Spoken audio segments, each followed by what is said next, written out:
Hi brain welcome to learning to the आज हम पढ़ा क्लास 7 जियोग्राफी चैप्टर 1 एनवायरनमेंट रे व्हाट इज इकोसिस्टम कौन से पढ़ा या प्रीवियस क्लास रे देखी आम नेचुरल एनवायरनमेंट रे कौन लिथोस्फीयर रोला hydrosphere atmosphere water plus air मिसिले होता कौन से तीन टाक लेकिन ही संभव होता बायोस्फीयर जीवमंडल संभव होता ओके आज हम पढ़ा व्हाट इज इकोसिस्टम कौन जीवंकर जो परिवेश रही आम कहते इकोसिस्टम कौन कही देखा फास्ट कही एटा an NCC camp that Ravi's class was attending Jessie exclaimed what a heavy downpour गोटे एनसीसी कैंप होता जो थी कि रविर क्लासमेट सब तार सांग मैंने सब मिसिकी उपस्थित थे जेसी हठात कि कहला केते जोरे वर्षा होची it reminds me of my home in Kerala बोले कि एटा मते मो घर जो केरला रे से कथा मन पकाउची You should come and see how it pours over the lush green fields and coconut plantation. तमें मैंने सेठिक आसी देखा दरकार केते जोर वर्षा होता है सबुज खेत उपर वर्षा होता है जो नड़िया गछर चाष होता है से सब उपर केते जोर वर्षा होता है से कह then Heera from Jaisalmer exclaimed we get no rains Jaisalmer जो गोटे सांग थिला हीरा जैसलमेर है राजस्थान ओके से कहे कि आमर जमा वर्षा हुए we see only kikar and sand as far as the eyes can see बुझे जेपर्यंत आम जिते दूर पर्यंत आम देखिपारू से पर्यंत आम केवल बाली ही देखू आ किकार देखू किकार है गोटे कंटा जातीय उद्भिद सेटा किकार कहते but you also find camels said Ravi कहे कि तुम्हें मैंने तुम से कौन उट देखाई था ओके तुम एरिया उट देखाई था से शिखुच ये कहे इकोसिस्टम कौन कहे देख it is A system formed by the interaction of all living organisms with each other and with the physical and chemical factors of the environment in which they live, all linked by transfer of energy and material. इकोसिस्टमटा है एमती गोटे system जोटा कि तैयारी प्रत्येक जो जीव मानकर इंटराक्शन जो तैयारी ओके प्रत्येक जीवंकर प्राणी उद्भिद समस्त इंटराक्शन जो फर्म होती परस्पर सहित इंटराक्शन एंड जो रही फिजिकल एंड केमिकल फैक्टर सब फिजिकल जमीक वस्तु जातीय फैक्टर आम उद्भिद को कौन फुड भाव में कंज्यूम कर कौन भी कौन शस्य को खाद्य भाव में ग्रहण कर डाली जातीय पदार्थ खाद्य भाव में ग्रहण कर कौन फिजिकल फैक्टर रही केमिकल फैक्टर जमीक रही पवन जल यू को आम ग्रहण कर बची रहा एनवायरनमेंट रू सब को आम नौ okay chemical factor of the environment in which they live जो जगह जो जीव मैंने रही सेठिकार जो फिजिकल और केमिकल फैक्टर को लेकिन बची रही एनर्जी और मटेरियल जो ट्रांसफर होता कौन जो खाद्य आम ग्रहण कर खाद्य हिसाब से कौन से डाली जातीय पदार्थ हो खाद्य भाव में ग्रहण कर जो प्रोटीन रही है कौन आम खाद्य भाव में ग्रहण करने द्वारा से एनर्जीटा जो अच्छी खाद्य से डाली से कौन आम शरीर को आसे कौन एनर्जी ट्रांसफर होती है जो पुणी आम किसी कम कर एनर्जीटा से कम कर लगुच जहाँद्वारा कि एनर्जी ट्रांसफर होती ओके यहाँ इकोसिस्टम कहूँ जोटि कि लिविंग बींग्स मानकर परस्पर सहित इंटराक्शन हो जो फिजिकल और केमिकल फैक्टर रही है से सबको लेकिन से कौन बची रही जोटा कि लिंक अच्छी जो एनर्जी ट्रांसफर होची एनर्जी और मटेरियल ट्रांसफर ता सहित लिंक अच्छी देन कौन स्केच और bring photographs of your place like the students in the story जमी स्टोरी पे मैंने कहते विभिन्न एरिया विषय तुम मैंने कौन सी चित्र कि फोटोग्राफ तुम प्लेस जो जगह तुम घर से जगार आने को कही ये गोटे दीजिए पॉन्ड इकोसिस्टम पोखर इकोसिस्टम से पोखरी इकोसिस्टम कौन जो सब जीव रोथे से जो सब फिजिकल केमिकल फैक्टर को लेकिन बची रही है से सब को दर्शाऊँ ये गोटे झरणा देखा किसी उद्भिद रही तार डाल को सब खाद्य भाव में ग्रहण करेंगे तार पत्र को खाद्य भाव में ग्रहण करेंगे किसी डियर अच्छा काउ अच्छा ये घास को खाद्य भाव में ग्रहण करेंगे ये जल में किसी प्राणी रही है जमीक फिश रही है माछ रही है ये किसी कौन ये किसी घास अच्छी किसी उद्भिद अच्छी यही सब को लेकिन से कौन पॉन्डर इकोसिस्टम होती आटा कौन सब लैंड उपर होती एंड से एयर को भी कौन से ब्रीदिंग व्यवहार करेंगे ये सब को लेकिन पॉन्ड इकोसिस्टम फॉर्म होती देन कौन कि Hira says not just camels if you visit our desert you will see snakes lizards and many insects टू कहे केवल उट देखा आम जो मरुभूमि में हेटी देखा स्नेक्स देखा था लिजर्ट झिटिपिटी और बहुत किसी कीटपतंग देखा Ravi wondered why do the animals the vegetation and the way people live vary from place to place Ravi जाना चाहिए कौन पर सब प्राणी मैंने जो सब उद्भिद देखा था एवं जो प्रकार लोक मैंने रही था गोटे जगार आउ गोटे जगह कौन पर अलग अलग होता है ओके भेरी कहीं करता are they all related to each other कौन से परस्पर सहित किसी रिलेटेड अच्छे से किसी संपर्क अच्छे कि oh yes very much so the teacher replied teacher कहले कि हाँ बहुत परिमाण में सिमिलारिटी अच्छी all plants animals and human beings depend on their immediate surroundings और कौच कि सबू उद्भिद प्राणी मैंने मनीष मैंने निर्भर रही था जो चारिपाखर परिवेश उपरे से निर्भर रही था ओके आखपाख सराउंडिंग उपर से निर्भर रही था often they are also interdependent on each other बहुत समय से परस्पर उपरे कौन निर्भर रही था this relation between the living organisms as well as the relation between the organisms and their surroundings form an ecosystem कुछ कि जो रिलेशन रोचे लिविंग ऑर्गेनिज्म जीव मान सहित जो रिलेशन रोचे गोटे जीवर आ गोटे जीव सहित जो रिलेशन रोचे और जीव मान जो जो चतुर्पार्श्व चारिपाख सहित जो रिलेशन रोचे सेटा गोटे इकोसिस्टम तैयारी करमती एयर वाटर लैंड ये सब कौन सराउंडिंग आम रोचे जो सब अन्य जीव मैंने रोच प्लांट मैंने रोच एनिमल मान रोच से सहित जो रिलेशन रोची यही सब को लेकिन फॉर्म हो गोटे ecosystem there could be an ecosystem of large rainforest grassland desert mountains lake river ocean and even a small pond कौच कि गोटे इकोसिस्टम विभिन्न प्रकार रही पार गोटे रेन फॉरेस्ट हो पार जो बहुत परिमाण वर्षा हो से ठिकार जो जीव मान रोथे से अलग होते बहुत परिमाण कौन उद्भिद देखा ग्रासलैंड हो पारे तृणभूमि गोटे इकोसिस्टम हो पारे से जगह जो जीव मैंने रे ग्रास को कौन से फूड भाव में ग्रहण करेंगे से नहीं इकोसिस्टम हो पार डेजर्ट रे देखुं जमी कैमेल रोचे किसी कंटा जातीय उद्भिद रोच ओके जमी किकारा कौच गोटे उद्भिद रोचे कंटा जातीय उद्भिद काक्टस रोचे ये सब कौन डेजर्ट एरिया देखा जोटे कि कौन से अल्प परिमाण वाटर भी से बंची पारे तो से सेठिकार इकोसिस्टम फॉर्म हो माउंटेन्स रे यदि किसी उद्भिद रोचंती से सब को लेकिन किसी प्राणी से सेठिकार इकोसिस्टम फॉर्म हो लेक ह्रदरे जो प्राणी मैंने रोथे किसी उद्भिद रोथे से चारिपाखे से सब को लेकिन लेक रो इकोसिस्टम देन रिवर रे रोथिबा प्राणी मैंने को लेकिन सेठिकार इकोसिस्टम फॉर्म हो ocean and even a small pond जमीक आम स्मॉल पॉन्ड रे भी देखले पूर्व जो इमेज रे सेठी गोटे इकोसिस्टम फॉर्म हो do you think the park in which Ravi and his friends played form an ecosystem कुछ तुम भावुच कि रवि आ सांग मैंने जो पार्क रे खेलुंट से गोटे इकोसिस्टम फॉर्म कर सेठिकार जो उद्भिद रोचन से उद्भिद जितक सब बर्ड्स मैंने रोथे नेस्ट से निज नेस्ट से सब से सेठिकार इकोसिस्टम फॉर्म हो नहीं कुछ डू यू नो तुम जान ये गोटे इंपोर्टेंट क्वेश्चन जमीक on 5 June every year the world environment day is celebrated प्रति वर्ष जून 5 वर्ल्ड एनवायरनमेंट डे सेलिब्रेट होता है ओके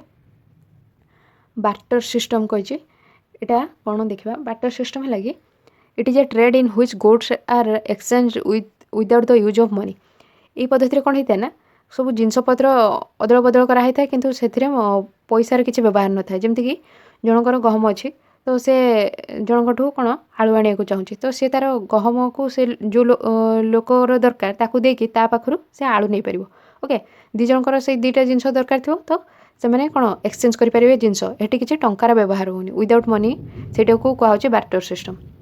देन कौच ह्यूमन एनवायरनमेंट जो मनीष मैंने रही परिवेशटा कौन केमी रही से विषय पढ़ा फास्ट कौच कि human beings interact with the environment and modify it according to their need Manish मैंने परिवेश सहित कौन इंटराक्ट करते सेटा को परिवर्तन करते नीड हिसाब से दरकार हिसाब से परिवेश को परिवर्तन करते आली humans adapted themselves to the natural surroundings पूर्व जो ह्यूमन बीइंग मैंने थे से जो प्राकृतिक परिवेश था सहित से कौन ताको ही ग्रहण करते सहित रोते they led a simple life and fulfil their requirements from the nature around them से गोटे सरल जीवन यापन करते जहाँ दरकार था से चारिपाख जो प्राकृतिक परिवेश पूरा करुले with time needs grew and become more varied time सहित समय सहित समस्त दरकार भी बढ़ला एवं भेरी करने लगे धीरे धीरे चेंज होगा लगे विभिन्न प्रकार प्रत्येक लोकर कौन अलग अलग सब जिन दरकार रोचे समस्त सेम प्रिफरेन्स रोनी गोटे प्रकार जिनस ओके सो से सब भेरी कर humans learn new ways to use and change environment लोक मैंने जानिले नुआ सब उपाय जहाँद्वारा कि से जो परिवेश रही व्यवहार करें परिवर्तन करें they learn to grow crops domestic animals lead a settle life से जानिले केमती कृषि कार्य करा सेटा धीरे धीरे देखि पूर्वर केमी शस्य सब आपे आपे उठिक ग्रो करुच्ची तो से सब को देखुले से शिखिले निजे क्रॉप ग्रो कले एनिमल मान प्राणी मान से पोषा बनई से रखी जमी काओ गोट से सब कौन पालुले से गोटे जगह बसती स्थापन कर रही आगुरी से कौन जाजाबर भाव जीवन यापन करते गोटे जगह आउटे जगह जाते धीरे धीरे से जो सेटल लाइफ रही ओके तो से धीरे धीरे कौन से जगार जो क्रॉप प्रोडक्शन करवा एनिमल मान को डोमेस्टिकेट करवा ये सब कार्य आरंभ कले जहाँद्वारा कि से एरिया जहाँ सब उद्भिद थी से काटिकी से जो जहाँ इच्छा हो कृषि कार्य करने से करुवे। देन कौन the whale was invented, surplus food was produced, barter system emerged, trade started and commerce developed. कुछ जितेबाला व्हेल इन्वेंट है जो चक उद्भावन है बहुत प्रचुर परिमाण में सरप्लस फूड प्रचुर परिमाण खाद्य उत्पादन है, बाटर सिस्टम एमर्ज है जो कि गोटे जिनस जार दीज लोकर जदि किसी जिन दरकार अच्छी तो से जिनस को एक्सचेंज करते ओके खाद्य पदार्थ को एक्सचेंज करते टंका व्यवहार करते कहार गहम थे कहार मुग थे जदि परस्पर कहार गहम दरकार से एक्सचेंज कर पार्थिले मुग बदल। Trade started and commerce develop वाणिज्य कारोबार आरंभ है और क्रय विक्रय सब धीरे धीरे आरंभ है। Industrial revolution enabled large scale production जो शिल्प विप्लव कहुए इंडस्ट्रियल रिवोल्यूशन है बहुत सारा फैक्ट्री सब स्थापन है विभिन्न प्रकार जिनस प्रोडक्शन बहुत परिमाण में जिनस सब प्रोडक्शन है जहाँद्वारा कि फैक्ट्री मानक जितक सब कौन प्रदूषण हो धूआं दूषित धूआं और दूषित जल से सब कौन वायुमंडल में मिसिक दूषित धूआं से कौन वायु को प्रदूषण कर दूषित जल सब नदी ह्रद कहुए से सब दूषित कर। देन कौन कि ट्रांसपोर्टेशन बिकम फास्ट ओके जो यातायात सब है ट्रांसपोर्टेशन बहुत फास्ट होगा जल्दी है व्हेल डेवलप है धीरे धीरे कौन सब ट्रांसपोर्टेशन इजी भी होगा और स्पीड है फास्टर है। Information revolution made communication easier and speedy across the world जो इनफॉरमेशन रिवोल्यूशन है ओके सेटारे कौन कम्युनिकेशन बहुत इजी होगा जोगाजोग बहुत इजी होगा जमीक फोन जिते आसला फोन डेवलप होगा देखो बहुत दूर दूर लोक मैंने कम्युनिकेशन इजिली हो पारा इजी है स्पीड्रे बहुत जल्दी है पूरा दुनिया रे इनफॉरमेशन रिवोल्यूशन पर कम्युनिकेशनटा बहुत इजी होगा ओके जमीक इंटरनेट जो आम इजिली एवं पढ़ी पार्टी सीटा गोटे कौन इनफॉरमेशन रिवोल्यूशन रो एग्जांपल। देन कौन have you ever thought why you love eating A juicy watermelon in summer and hot roasted peanuts in winter कि तुम केबे भाविच कि तुम कौन पाई जूसी वाटरमेलन तरबुज ग्रीष्म ऋतु खावा भल पाई और जो गरम पीनट्स सब बादाम सब ओके भजा होता बादाम कौन पाई शीत दिन खावा भल पाई। A perfect balance is necessary between the natural and human environment कुछ प्राकृतिक और मनुष्य मान परिवेश गोटे परफेक्ट बैलेंस होगा दरकार संतुलन रहा दरकार से आम को कौन समर आमको वाटरमेलन खावा भल लगी था शीत दिने रोस्टेड पीनट भजा होता बादाम शीत दिन ये कहीं यहाँ कौन रोस्टेड पीनटा कौन गरम थाए तो यहाँ विंटर शीत जो आमको से भल लगी था से समर आमको वाटरमेलन भल लगी था से कौन humans must learn to live and use their environment in a harmonious way ये मनीष मैंने शिखा दरकार केमी से परिवेश हार्मोनियस वे से बंची पारे जमीक कौच कि परिवेश संतुलन खराब करेंगे और से भल भाव रही पारे सब प्रकार जो प्रोडक्शन होची फैक्ट्री सब डेवलप होची से सब डेवलप हे हेले ता सहित से भल भाव रही पारे जमीक अधिक वृक्षरोपण करवा एवं जो प्यूरिफिकेशन करके जो वाटर सब से कौन डायरेक्टली वेस्ट वाटर जो डिस्चार्ज कर रिभर आउ लेक को से सब को कौन प्यूरिफिकेशन करके बाहर को छाड़े से जल प्रदूषण एत हेनी ये सब कौन सस्टेनेबल डेवलपमेंट रहा दरकार जोटा कि आमको हेल्प कर ह्यूमन मान को एनवायरनमेंट को प्रोटेक्ट करने हेल्पफुल हम okay. Nuri, a girl from Mizoram from Ravi's class, often talks about the lost green surroundings of her place. नूरी जे कि रवि क्लास गोटे झील अच्छे से है कि मिजोराम तार घर से सब जो ग्रीन फिल्ड कथा ग्रीन रे सराउंडिंग तार चतुर्पार्श्व कौन केमी सबुजरे भरी रही तार घर विषय सब कही था। Seeing Ravi upset at having lost his playground, Nuri invited him to visit her home stayed during the coming vacation. Ravi जो तार प्लेग्राउंड जो खेल पड़ियाटा को हर से बहुत दुखित था तो से देखिकी नूरी इनभाइट कला तार जो होम स्टे मिजोराम से आसंता छुट्टी जावाई इनभाइट कला। रवि's teacher asked the students to draw the landscape, houses and activity of the people and places they visit during the holiday. रविर टीचर छात्र छात्री मानक कहले लैंडस्केप भूभाग जो दृश्यर चित्र और विभिन्न घर लोक मैंने कार्य करुवा चित्र और जो सब जगह को से छुट्टी जाइए से सब चित्र बनवाक कहले ओके। देन ये कौच कि लेट्स टू रे talk to some elderly person in your neighbourhood and collect information about तुम पड़ोसी रे कि बड़ लोक सहित कथा हो और से पाखु ये सब तथ्य संग्रह कर जमीक द ट्रीज इन हिज और हार neighbourhood when he she was your age जो से तुम परीक्षा एज्रे थे से चारिपाखे कौ कौ सब वृक्ष थिला। द इंडोर गेम्स ही और सी प्लेड जो सब से खेल घरे खेलुले कौ खेल खेलुले ही जो हार favourite fruit at your age तुम एज्रे कौ फल पसंद थिला। How did they make themselves comfortable during hot summers and cold winters okay ग्रीष्म ऋतु ଏତେ ଖରାରେ ଏବଂ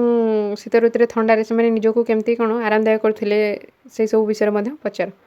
display your answer on a wall O bulletin board. ତୁମର ଆନ୍ସର୍ ଗୋଟେ ୱାଲ୍ କିମ୍ବା ବୁଲେଟିନ୍ ବୋର୍ଡ଼ରେ ଦର୍ଶାଅ। ତ ଆଜି ଆମେ ପଢ଼ିଲେ କି ହ୍ୟୁମାନ୍ ଏନ୍ଭାयरमेंटରେ ଦେଖୁଛନ୍ତି कि ଧୀରେ ଧୀରେ ଯେତେବେଳେ ଲୋକମାନଙ୍କ ନିଡ୍ ଦରକାର ସବୁ ବଢ଼ୁଛି, ଧୀରେ ଧୀରେ ସବୁ ପ୍ରଡକ୍ସନ୍ ଅଧିକ ଯୋଗୁଁ ଫ୍ୟାକ୍ଟ୍ରି ସବୁ ଅଧିକ ସ୍ଥାପନ ହେଉଛି, ସେଥିପାଇଁ ଇଣ୍ଡଷ୍ଟ୍ରିଆଲ ରିଭଲ୍ୟୁସନ୍ ଯୋଗୁଁ ଜିନିଷର ପ୍ରଡକ୍ସନ୍ ବଢ଼ୁଛି ଏବଂ ସେଥିପାଇଁ କିଛି ପଲ୍ୟୁସନ୍ ମଧ୍ୟ ହେଉଛି, ଯେଉଁଟାକି ଆମକୁ ଆମ ଏନ୍ଭାयरमेंटକୁ ପ୍ରୋଟେକ୍ଟ କରିବା ଦରକାର। ସେଥିପାଇଁ ଆମକୁ ଅଧିକ ଉଦ୍ଭିଦ ରୋପଣ କରିବା ଦରକାର। ଇଣ୍ଡଷ୍ଟ୍ରିର ଯେଉଁ ସବୁ ପଲ୍ୟୁସନ୍ ହେଉଛି ତା ପାଇଁ କ'ଣ ବିଭିନ୍ନ ଷ୍ଟେପ୍ ନେବା ଦରକାର, ଯାହାଦ୍ୱାରା କି ଆମେ ସେ ପଲ୍ୟୁସନ୍କୁ କମାଇ ପାରିବା। ଏବଂ ତୁମେ କ'ଣ ଭାବୁଛ କ'ଣ କରାଯିବା ଦରକାର ଆମ ହ୍ୟୁମାନ୍ ମାନଙ୍କ ଏନ୍ଭାयरमेंटକୁ ପ୍ରୋଟେକ୍ଟ କରିବା ପାଇଁ, ତା'ର ଆନ୍ସର୍ ମଧ୍ୟ ତୁମେ କମେଣ୍ଟରେ ଦେଇପାରିବ। ଓକେ। ଆଉ ଦେଖିଲେ ବାର୍ଟର ସିଷ୍ଟମ୍, ଯେଉଁଥିରେ କି କ'ଣ ଜିନିଷର ଅଦଳ ବଦଳ ହେଉଥିଲା, ସେତେବେଳେ କିଛି ମନି ଟଙ୍କାର ବ୍ୟବହାର ହେଉନଥିଲା। ଗୋଟେ ଜିନିଷ ଲୋକମାନେ କ'ଣ ପରସ୍ପର ଭିତରେ ଜିନିଷକୁ ଏକ୍ସଚେଞ୍ଜ କରୁଥିଲେ। ଓକେ। ସେତେବେଳେ ଟଙ୍କାକୁ ବ୍ୟବହାର କରୁନଥିଲେ କୌଣସି ଜିନିଷକୁ କିଣାବିକା ପାଇଁ। ଇକୋସିଷ୍ଟମ୍ଟା କ'ଣ ଦେଖୁଛନ୍ତି, ଯେଉଁଥିରେ କି इंटराक्शन होची लिविंग ऑर्गेनिज्म माने परस्पर सहित इंटराक्शन करछन्ती परस्पर सहित, एवं जो फिजिकल एंड केमिकल फैक्टर रहउची जो जगह से रहउचंती ता सहित इंटराक्शन। ओके, ए सब लिंक अच्छे ट्रांसफर ऑफ एनर्जी और मटेरियल सहित मध्य। ओके, एटा को हम इकोसिस्टम कहछन्ती। तो आज हमर चैप्टरटा सरला। यदि आपन वीडियोटा हेल्पफुल हेची तो वीडियो लाइक करेंगे, चैनल को यदि सब्सक्राइब करना तो करने और आपन फ्रेंड मानकर जहाँ भी नीड अच्छे से शेयर करेंगे। यार प्रीवियस वीडियो डिस्क्रिप्शन में चेक कर तार लिंक चेक करेंगे कि चैनल प्लेलिस्ट चेक करेंगे। Okay, class 7 geography playlist check करेंगे, NCERT class 7 geography. Thank you, thanks for listening.